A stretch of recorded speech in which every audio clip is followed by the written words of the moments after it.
Hey Daniel, this is Mike from the Fittest League. Wanted to thank you for coming out on February 20th for our winter weightlifting throwdown. So today we're going to go over your 6 lifts, 3 snatches, 3 clean and jerks. Great job. You went what's that?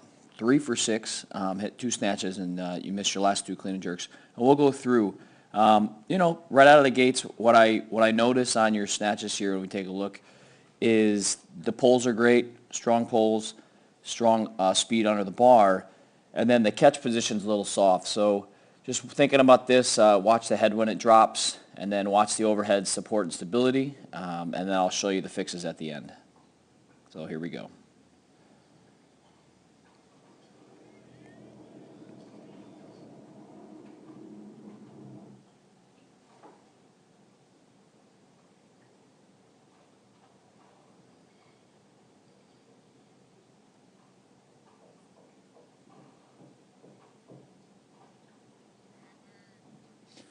So if you can see right here, you missed your last one. It was a little soft in your overhead positioning.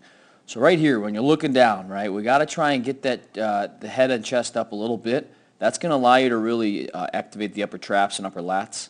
You kind of struggle out of here in the squat, and this might just be a strength work here. So what I would recommend is doing working in overhead squatting, working in some snatch balances, which would be huge for you to find that position, and just keeping that head neutral and up. And really working on, taking like 80% of your snatch and just grooving that with your snatch balances, your behind the head push presses, all those things, and just over time you'll get it going there. So let's see this great save.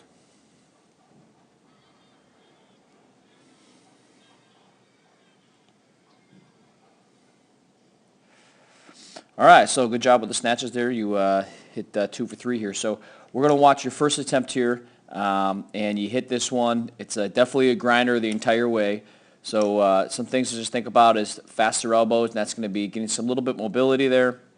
And then you're really just building that strength at the bottom of your squat. So once again, working on those front squats, just building that strength up, doing maybe some pause front squats. You can even work on some front squats from the low rack, so it's called an Anderson squat, but in the front rack position where you're just focusing on getting underneath and then squatting it up, working on the concentric, and that's going to help you really just learn to stay tight. So let's watch this in full speed here.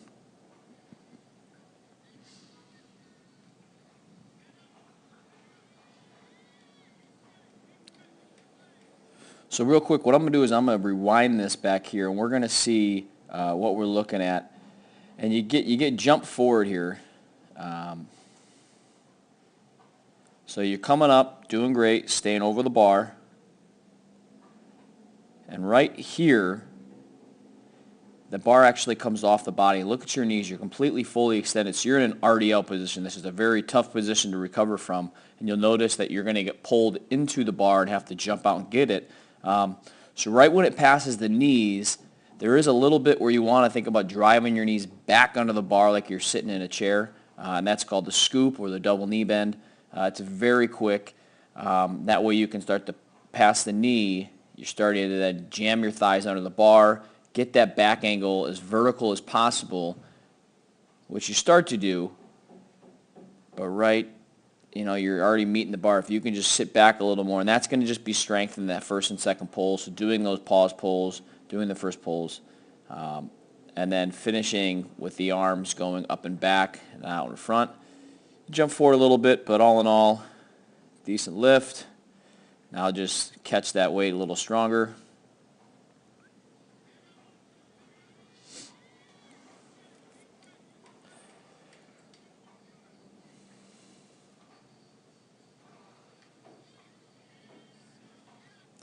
All right, so I'm going to rerun this jerk because you end up missing the last 2 jerks, and this is kind of the fault's kind of coming to here, and you just do a great job of getting underneath this. So biggest thing, all right, you just got through your grinder of the front squat. You've stood up.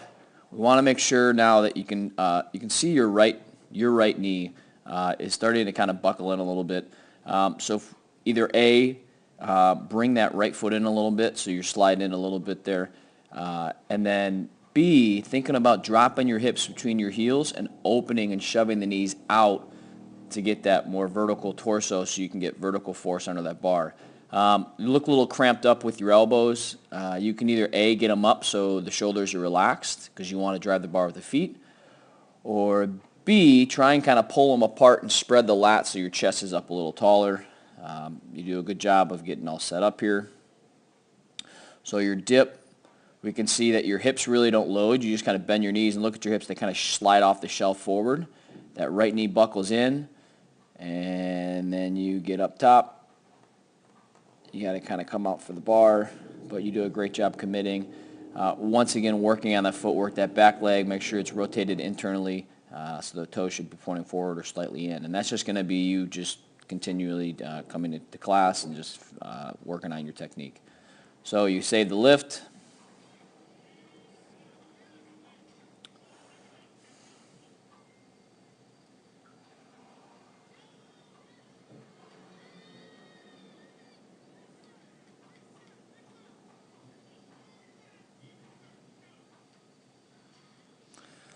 So just leg strength, just working on continual squatting, and I mean really, getting into some good loading of the 6 to 10 rep range and just getting a lot of volume. I know you're pretty new to this, so just continue what you're doing and just build solid muscle and foundation.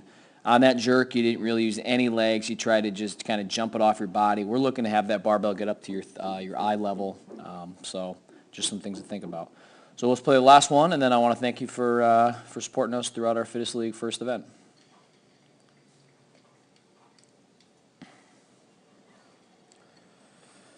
All right, thank you. Make sure you can follow us on Instagram at the Fittest League. You can follow us on YouTube. Make sure you subscribe, and then share this with your followers. All right, take care, Dan.